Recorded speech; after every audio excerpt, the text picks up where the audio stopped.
Welcome back, everybody. Today, I'm going to teach you how to add contacts in Mailchimp. Whether you're building your email list from scratch or importing existing subscribers, this process will help you manage your audience effectively and stay connected with your customers.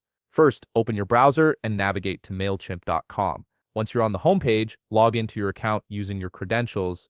After logging in, you'll land on your Mailchimp dashboard where you can access all your email marketing tools. Now look over to the left side menu and click on Audience. This section is where you'll manage all your subscribers and contacts. It's the central hub for organizing who receives your email campaigns. On the top right side of the screen, you'll see the Add Contacts button. Click on it to reveal a drop-down menu with different options for adding contacts to your list. From this menu, select Add a Single Contact. This option is perfect when you need to manually add one person at a time. A form will appear on your screen. In the email address field, type the contact's email address.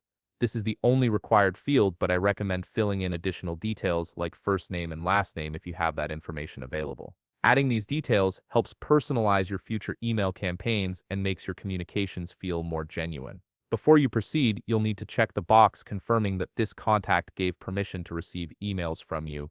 This step is crucial for compliance with email marketing regulations and helps maintain a healthy sender reputation. Once you've confirmed permission, click the Add Contact button at the bottom of the page to complete the process.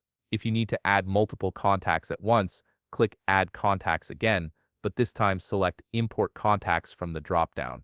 This method is much more efficient when you're working with larger lists. You'll be presented with several import options. You can upload a file directly, copy and paste from a file, or integrate contacts from another app you're already using. After selecting your import method, the next step is to map the fields from your import file to Mailchimp's fields. This ensures that names, email addresses, and other details land in the correct spots within your audience.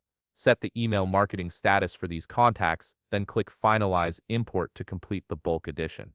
That's it. You've successfully added contacts to your Mailchimp audience, either individually or in bulk. If you found this video helpful, please leave a like, subscribe, and see you in the next video.